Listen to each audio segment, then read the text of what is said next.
Hi, my name is Trissa and I'm going to show you how to take your own measurements. To get started, we are going to need some measuring tape. Keep in mind that measuring tape does stretch out over time, so you will want to check to make sure that it has not stretched out. You can do this by putting your tape against a ruler or your cutting mat. Just something that has the accurate inch marks that you can make sure it's not stretched out. This will make sure that you have accurate measurements.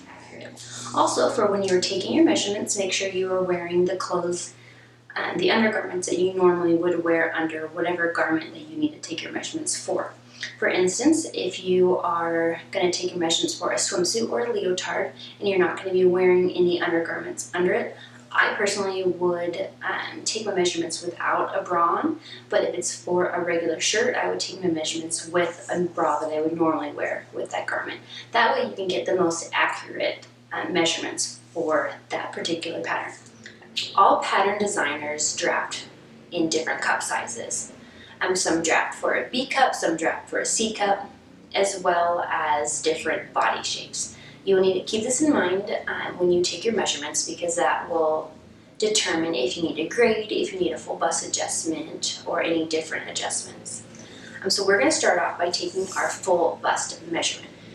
We will take that by taking your measuring tape, going across your back, and around your full bust. The next measurement that is important to know if you need a full bust adjustment is taking your upper bust measurement. Again, keeping the back the same and then going up and around your bust.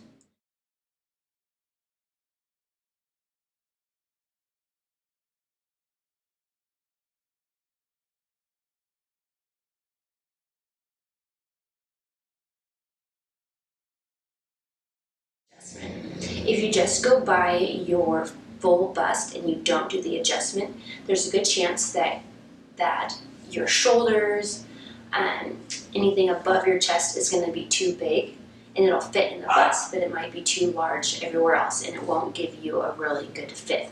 So full bust adjustments are important to get a good and accurate fit. So the next measurement that you may need, which is good for waistband measurements, is going to be your under bust, which is again keeping the back the same and going right under that bust. This measurement is good for if you're making a swimsuit top, a bra, anything where you're going to need a waistband under there. That's going to be what that measurement is for.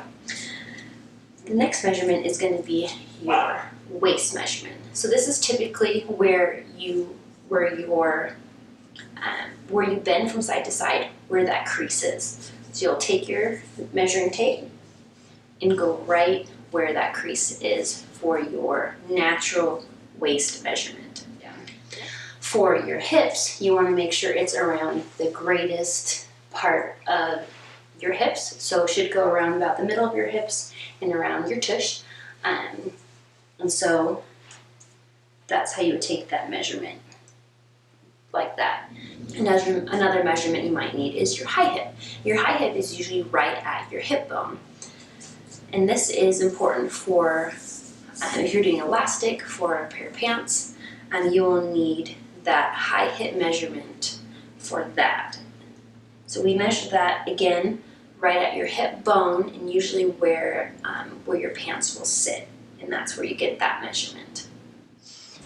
Your inseam measurement can be a little tricky to do by yourself, but it is possible. Typically, the inseam will go from your crotch down to the top of your ankle, and I'll show you how to do that next. To take your inseam measurement, start off at the top of your crotch, go down to your knee, make sure you're keeping your tape nice and straight and taut, hold it there at your knee, and then go ahead and bring it down to your ankle, right above your ankle, or where you want your hip to be, just like that. But if you have any questions, go ahead and post it on this video. But yeah, I hope you enjoy the rest of your day.